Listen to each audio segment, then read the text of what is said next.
You're telling me, the leader of the free world, that you don't talk to your son about this stuff, yet he comes to the White House? And oh, let's not forget the cocaine that was mysteriously found in the White House that they couldn't identify who it went to, but yet they had the logs of everybody who went in and out. These people are just the most corrupt of all time.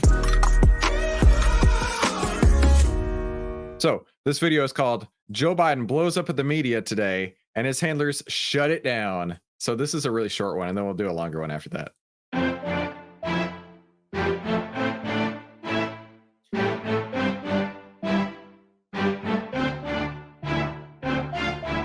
Joe Biden was talking to social media people today and got angry, and his handlers shut it down. Hey, Donna.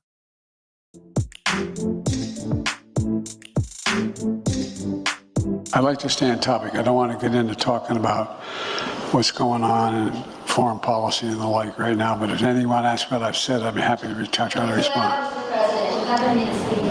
I'm not talking to you guys. What a horse's ass. Yes. Yes. Shh. I'm not going to answer your question. I'm talking to them first, okay? The audience first, okay? Yes, sir. Thank you so much. Thank you, President. Thank you, President. Thank you, President. Thank you.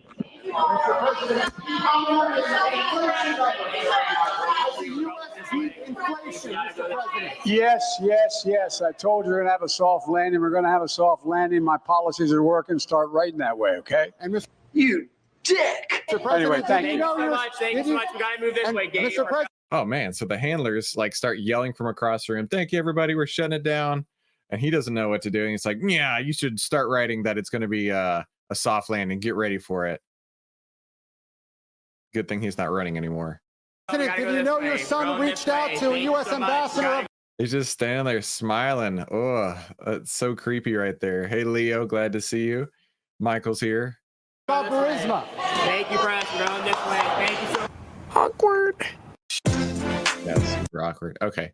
I just found that one. It was short. I want to share it. Now, this one says, it's just a coincidence. The New York Times finally reported this. So one of the ripple effects of President Biden no longer running for office is it's open season on Hunter. Case in point, Hunter Biden reportedly asked the U.S. Embassy in Italy, this is paperwork we've been waiting for help landing a deal with Burisma of Ukraine while his dad was VP. The New York Times finally reporting this, quote, records indicate that Hunter Biden wrote at least one letter to the U.S. ambassador in Italy in 2016 seeking assistance for the Ukrainian gas company where he was a board member. But in 2019, then Randy said, that's nuts. Candidate Biden swore he knew nothing about his son's overseas business dealings. So I don't know. I really don't know the whole Burisma situation, other than the fact that it's a Ukrainian company and we've been giving like infinite dollars to Ukraine.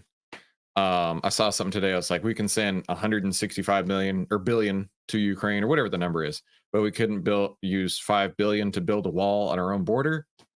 Biden policies right there. I did not know he was on the board of that company. I've never discussed my business or their business, my sons or daughters. I never discussed a single thing with my son about anything having to do with Ukraine. I've never spoken to my son about his overseas business dealings. I have never discussed with my son or my brother or anyone else anything having to do with their businesses, period. Abby Lowe came out and said no meeting actually occurred. Really? My dad and I talk all the time about this kind of stuff. You're telling me, the leader of the free world, that you don't talk to your son about this stuff, yet he comes to the White House? And oh, let's not forget the cocaine that was mysteriously found in the White House that they couldn't identify who it went to, but yet they had the logs of everybody who went in and out. These people are just the most corrupt of all time. Occurred, no project materialized, no request for anything in the U.S. was ever sought, only an introduction. So nice spin. Hunter's lawyer tells the Times that the meeting never happened. Now, and the White House says that President Biden did not know about his son reaching out to the embassy. Clueless, huh? Who appoints these ambassadors? Well, it would be Barack Obama and Joe Biden, their administration. Here's the thing. These documents have this letter, which, by the way, when the New York Times got it, it was completely redacted. It was just completely blacked out. When the New York Times got this so happened to be right after Joe Biden had dropped out. Coincidence. Apparently, it had been withheld by the Biden administration for years until the New York Times did a FOIA request, a Freedom of Information Act request, and they wouldn't give it. And then the New York Times sued. So the New York Times has been working on that. And that's how we wound up with this particular damning document. The Department of State, which has been holding on to it, says the timing is coincidental which seems kind of Now, was fishy. this which ambassador was this? Yeah, sure. Some documents leaked that paint the Biden family in a terrible light, which, you know, that's all we've seen ever. Have we ever actually seen anything that paints the Biden family in a good light? Remember the diary? And everything else that's ever come out. When have we ever seen anything positive for the Biden family? Granted, I shouldn't even care anymore about Biden because it doesn't matter, right? He's just going to sit on the beach for the next, 6 months or so, let the time run out, and then he's going to assume that Kamala is going to take his spot.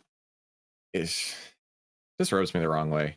This the Italian ambassador to the United States, or was this our ambassador that was sent there to live in Our Italy? ambassador. Ours. So his dad's friend or Barack Obama's Well, his friend. colleague. And you see some of the communication, just like we're saying now, like, should we be doing this? They go back and forth. I don't think we should be giving this information. Is this in our best interest? Just like we saw the text messages for Barack Obama's administration. Why is Joe Biden's son go on board of Burisma when part of his portfolio is Ukraine? Well, at the very beginning, the Obama administration, the White House counsel office had warned Joe Biden that this is not, they shouldn't be doing this. This is not something. But he knew nothing about it. But by the way, the fact that they're openly saying, oh, it was just a coincidence that they decided to turn over the documents right after Joe Biden was no longer on the ticket, when there could be no political pressure on him anymore. And you guys believe that, New York Times? You really believe that it was only a coincidence? Yeah. Well, ultimately, Brian, to your point about the embassy staff, them going, I don't know if we can help him. We don't want to do that. It wasn't because they don't help businesses all the time. They probably do. Help grease the skids and stuff like that. The problem was the fact that Joe Biden was the vice president at the time. And it's like, this doesn't look I don't good. want to We hear shouldn't be helping anything them. else about the Trump kids. They were in business before they even got into the administration. And if there was even a shred of evidence like this, there would be calls for investigations and all of that. He had no real. Yeah, I mean, it would have been never ending if anything like this had happened with somebody with the last name of Trump. That is for sure. Right now, Hunter is probably looking for a new shirt, right? And so he might even be looking at Abercrombie and Fitch. How do you like that transition? How do you like? I worked on that one. Might be looking for a new shirt because Abercrombie and Fitch just got a buy signal today, right? August 15th, we got a buy signal here on Abercrombie and Fitch. This last one here was actually really strong. On April 29th, we got a buy signal around $125 a share. It went up, and then we got out with a sell signal at $174 a share. So basically $50 move right there on that one buy and sell signal. And that, it was $52 move. It's a 42% return on the one signal right there. So we did just get a buy signal on Abercrombie and Fitch. And this, 746% returns. I didn't even realize it was that high. So outlier signals have been astronomical on Abercrombie and Fitch. And if you don't already have an outlier account, you definitely should get one and log in today, because there's a lot more buy signals coming through lately, and I don't want you to miss out. So let's jump right into our market analysis.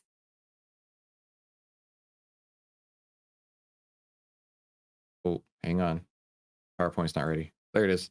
Welcome to the Outlier Trading Room. This is smart trading made simple. Save time, make money, start winning with less risk. Now that is what I like to call profit hacking. You can get a copy of the playbook over at profithackingplaybook.com or inside the VIP Investors Toolkit in our Discord. And for those of you who don't know me, my name is Christopher Yule. I've twice been awarded top 100 people in finance. I've been successfully trading since 2009. I'm a partner with Outlier, and this is my style of trading using the Outlier data. And I like to call that the golden ticket trading strategy, the 8 steps to turn profit hacking into pure gold. And hey, while you're watching this, double check real quick that you're subscribed. We're live every day, and I'd hate for you to miss out. So the golden ticket trading strategy has the master key to unlock this, right?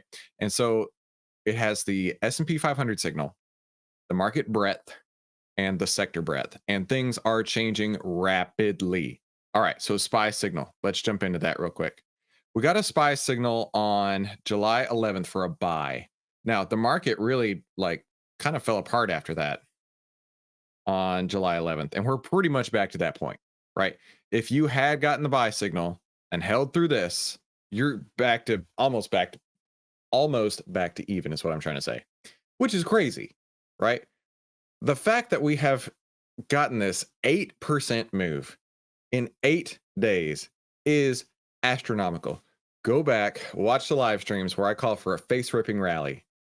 That's exactly what we saw. I mean, we've basically erased everything that has happened pretty much post July 11th when that buy signal came through. Now, a couple things to keep in mind with that being the case is that we've seen this before last October, where the market sold off after buy signal and then just rallied super strong after that. I could definitely see that being the case here. In fact, if we look at the market breadth,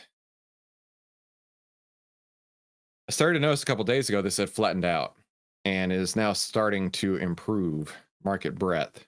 Now, the green line here is the number of stocks with the buy signal. So we're trying to measure how many stocks are with the buy signal. 100 being everything as buy signal, 0 being nothing as a buy signal. We got 32 new today versus 4 new on the bear list. So 32 new versus 4 is causing this to turn up.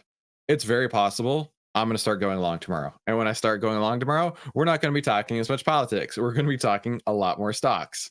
So just trying to fill the days until I get another signal here. But look at that. 8%, over almost 8.5% at this point, move in the span of 8 trading days. Now, there was a couple times during this period where I felt like, man, I'm really missing out by not being short. I'm really missing out. But it ain't the case here. It is not the case here. In fact, Randy is so right. It is about to cross. It's about to cross in 2 different spots. So I only use 3 moving averages, right? I keep my charts, honestly, they're very simple. It's moving averages and order blocks. 3 moving averages, the 10, the 20, and the 50. The 10 will mathematically cross tomorrow over the 20, unless it ends up down here. If we gap down, which I really highly doubt, if we gap down 4 percentage points tomorrow, then it won't cross. But this should cross over tomorrow, which is bullish for me. That is one of my green lights that I want to see. The market breadth, also very possible to cross over tomorrow. That's why I say, I have been saying this all week, actually. Maybe by Friday or Monday, I'll have everything I need to start going long. So, which is really good timing because the next big update is supposed to go out next week. Mahesh said, I think he said he's going to try and push it on Monday, which is going to be really great because in my process here, a lot of this is just filtering down. But imagine we can just click one button to filter. That will be awesome. And that is actually what is very close on the horizon here. We're going to have a sector scanner. In fact, give me a moment here. I'll log into Dev and I'll show you. The Dev is really, really, really slow. I want you to know that before I get into it because it's painfully slow. I'm still trying to log in over here. But it's just Dev, so it doesn't matter. Dev is where we test everything. Oh, by the way, we got a new homepage coming up soon. Okay, here we go. Just a second here.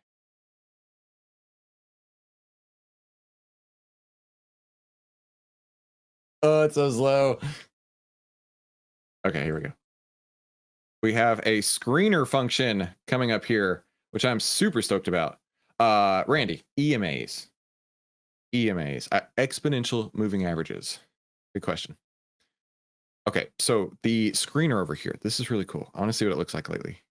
I haven't looked at this in a couple of weeks. Mahesh has been working hard on it, though. I don't know if the data is up to date as of today. I doubt it. Dev usually has an endpoint of data, and then they work on that so it doesn't get updates.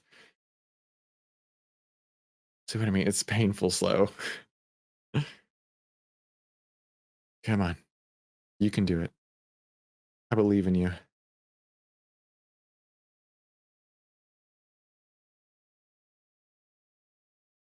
There we go. Finally. Okay. So this is going to be so cool. A couple things aren't populating yet. Current signal is going to show buy or sell. And then the signal start date. So it's going to look kind of like this, where it shows buy signal and then last signal date. So that's going to be showing right here.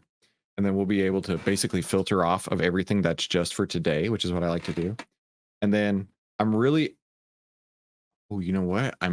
I might even check the sector breadth before going in, because then I can select more than one. Ooh, I might do that. That might save me time. Okay. Industry.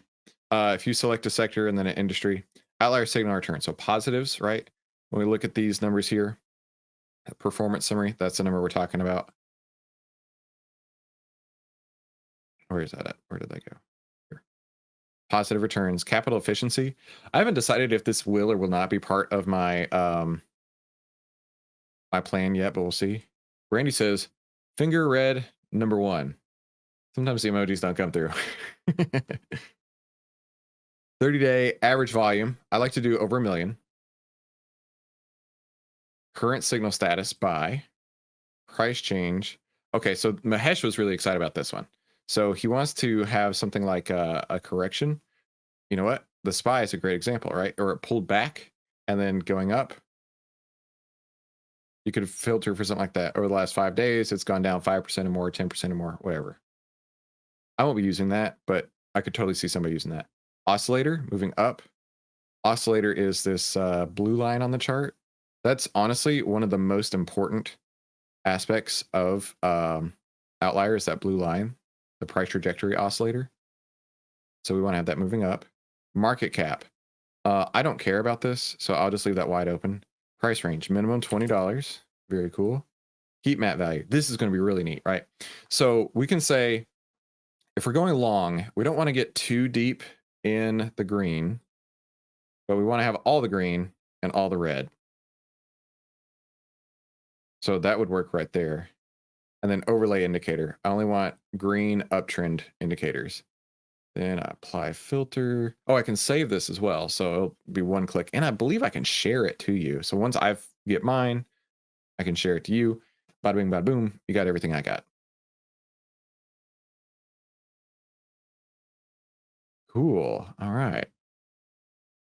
Oh, this is going to be really neat too.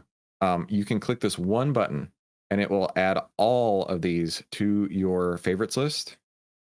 So do you really want to do that? Okay. Or you can just add them one by one to your favorites like that. That'd be cool. So that way, if you come over to your favorites list, it'll show everything for today, which could be really useful for you. Yeah, like I say, I don't know when this data is updated, but this is going to be so handy. Dave says, that looks amazing. Dude, I'm telling you, this is going to save me 10 minutes a day, at least. Now, that doesn't sound like much, but when I basically put my brand around trading in 10 minutes a day, this saves me so much time. Like it's going to take so much time off my plate and off your plate too. So yeah, this is really cool. I'm excited about this. And then probably still going to be able to just copy and paste over into TrendSpider, because there's a couple things that I'm still going to look for. In fact, I can pull that up. I'm going to run my scanner to make sure there's no order blocks in the way.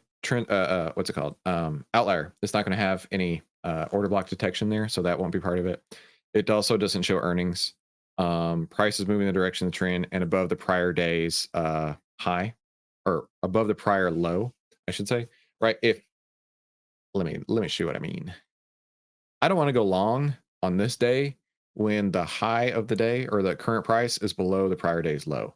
Right? That's a no-no for me. So that it'll be checking for that too. So my scanner would show something like this, like SO. Right? It's moving upward. There's no order blocks in the way. It's not below the prior day's low, so that would look good. Or SPG, same here. Now there is an order block up here on SPG, but it's $3 away, so you can still make a little money before it hits that order block. Either way, man, I'm stoked about this. Dave says it looks amazing, and he is excited to try it out. Yeah, it should be. I thought it was this week. I had my dates wrong because I know I told you guys it was coming soon, but it's actually going to be next week. I feel like, in fact, hang on. Let me check my Skype message with Mahesh. We were talking about this earlier. I said, is it Monday? Yeah, it was Monday. I texted him. I'm like, hey, when's that scanner coming? August 19th. It's Monday. August 19th. Set your calendars. I'm excited for that. Okay, cool. That's going to wrap it for today. No trades yet. However, big upgrades coming on Monday. Very, very likely I'll be trading long on Monday as well, if not as early as tomorrow. So put your big boy pants on. It's about to get real. Have a great afternoon. We'll talk later.